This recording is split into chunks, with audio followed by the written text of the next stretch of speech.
Esta noche nuestros enemigos íntimos de la historia, dos generales imprescindibles para entender el mundo antiguo. Por un lado, Aníbal Barca, el cartaginés, el gran estratega, aquel que puso en jaque a la mismísima Roma durante la Segunda Guerra Púnica. Por otro, Escipión, Publio Cornelio Escipión, llamado el Africano, por su resonante victoria en Zama. Dos mentalidades opuestas, pero unidas por la guerra, por la brillantez, por la lucidez a la hora de combatir, a la hora de dirigir tropas. Dos personajes auténticamente legítimos para dar vigor, para dar sentido al mundo antiguo, ese que nos edificó la personalidad. Aníbal Barca era hijo de Amílcar, del gran general Amílcar.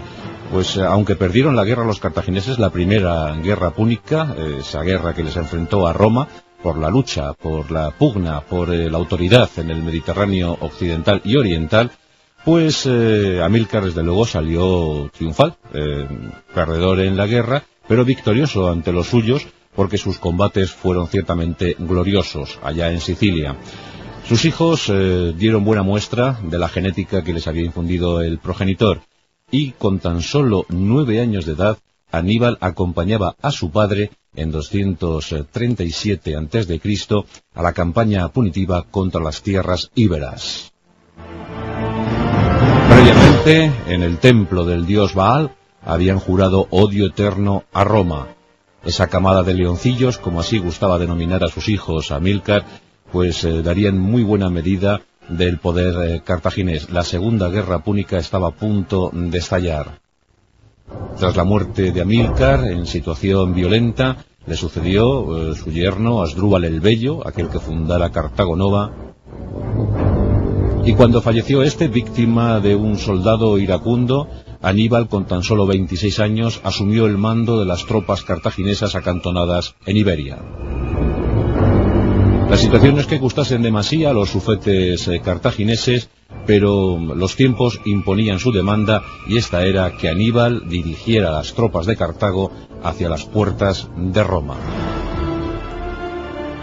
Una expedición como jamás se había visto en aquel mundo antiguo: 100.000 infantes, más de 12.000 jinetes, 50 elefantes.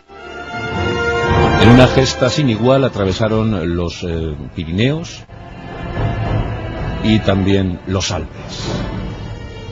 De todos los elefantes, tan solo uno quedó vivo para llevar en sus lomos al enfermizo Aníbal.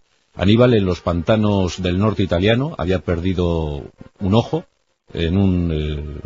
víctima de un tracoma, y bueno, pues mientras se recuperaba, iba a lomos de ese único elefante. Así que la gesta de los elefantes de poco sirvió, tan solo para llevar a Aníbal durante unos cuantos kilómetros. Pero Roma se enfrentaba a la Segunda Guerra Púnica y a la mente más brillante de aquel tiempo, Aníbal. En una suerte de batallas, Tesino, Trasimeno y Canás, la heroica Canás, celebrada en agosto de 216 a.C., los cartagineses, bien dirigidos por Aníbal, sometieron a una durísima prueba a los romanos, los cuales no cesaban de perder legiones, enviándolas de forma infructuosa a estamparse contra los muros de los escudos íberos, celtas, contra la caballería ligera númida, contra los libios, esa fuerza multinacional dirigida por el cartaginés. Uno de los soldados romanos que aprendieron a base de derrotas fue Publio Cornelio Escipión. Él estuvo en Canás, él estuvo en Tesino. Él incluso tuvo que salvar la vida de su progenitor, de su padre, en una durísima prueba de caballería. Supo todo lo que había que saber de la guerra gracias a Aníbal. Aprendió a base de palos, a base de mandobles, cómo debía comportarse en un campo de batalla. Y muy pronto, Publio Cornelio Escipión, 11 años menor que Aníbal, había nacido en 236 a.C., se hizo con fama suficiente para granjearse la amistad de los senadores republicanos romanos, y estos le confiaron las tropas. Escipión puso pie en tierra hispana, y en una operación de guerra relámpago tomó el control de Cartago Nova.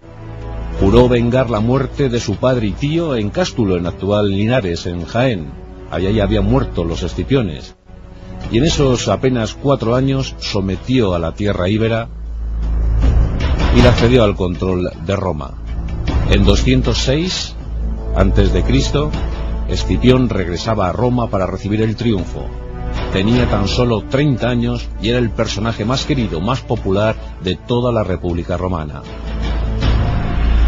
Mientras tanto, Aníbal, que tenía la victoria en su mano tras la gran hazaña de Canás, pues decidió no tomar Roma. Se quedó a las puertas. Nadie sabe qué operó en su mente para que no asumiera semejante decisión. Lo cierto es que las tropas cartaginesas avanzaron hacia el sur, tomando eso sí la segunda ciudad en importancia de Roma, Capua, y allí se estableció para esperar unos años. ¿Acaso la sublevación de las tribus latinas federadas a Roma? O vaya usted a saber qué, pero tiempo suficiente para que Escipión consiguiera tropas y devolviera el golpe, nada más y nada menos que capitaneando una ofensiva contra la propia Cartago. Año 202 a.C. Las tropas romanas, apoyadas ahora sí por la caballería númida, se despliegan ante los efectivos cartagineses dirigidos por un Aníbal que había tenido que volver a toda prisa desde Italia para defender su capital natal, su ciudad natal.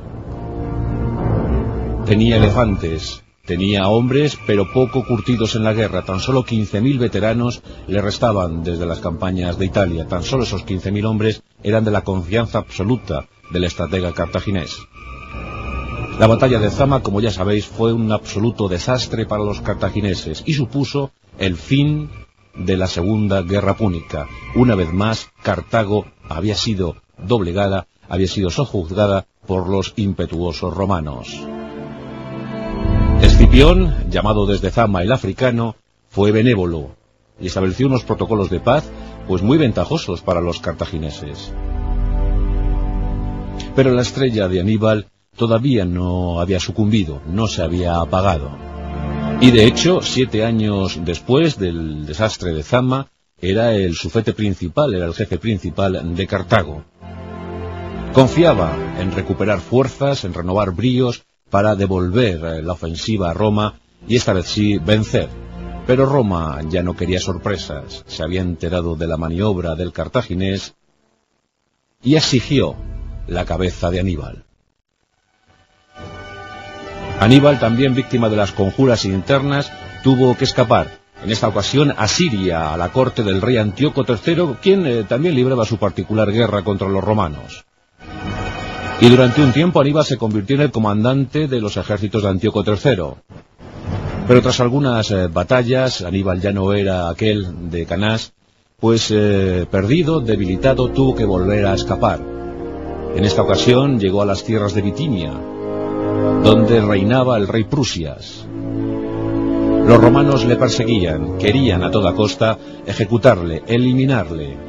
Escipión se había convertido en su más fiel perseguidor, aunque también, hay que decirlo, le rendía una encendida admiración. Nunca sabremos si este encuentro que vamos a relatar se produjo. Se vieron, eso sí, se vieron en Zama, cuando se firmó la paz. Pero se vieron después. Es difícil precisarlo, pero cuenta la historia, o acaso la leyenda, que en una ocasión ambos genios militares se entrevistaron. Mantuvieron una conversación larga y tendida. Y dice esa leyenda que en un momento de la charla, Escipión, muy envalentonado por su gran gesta, al ser el gran triunfador de la Segunda Guerra Púnica, espetó a su interlocutor: dime, Aníbal, a tu juicio, ¿cuáles son los 3 grandes generales de la historia? Aníbal, sin pensarlo mucho, respondió: Alejandro, lo decía por Alejandro Magno, Pirro, el gran general griego, y yo. Escipión, un poco sorprendido por esta respuesta, en ese momento él era el vencedor, él era el número 1, le dijo: ¿y si tú hubieses ganado en Zama? Aníbal, sonriendo, dijo al romano: si yo hubiese ganado en Zama, me hubiese nombrado en primer lugar. Algo de razón debía llevar, y tampoco sabremos jamás cuál fue la reacción de Escipión el africano. Lo que sí sabemos es que en 183 a.C., acorralado por los romanos, envejecido por las guerras y las circunstancias, a los 64 años de edad, Aníbal decidió poner fin a su vida. Una frase célebre pasó a la historia desde entonces, la pronunciada por Aníbal, sus últimas palabras: libremos a los romanos de sus inquietudes, ya que no saben esperar la muerte de un anciano.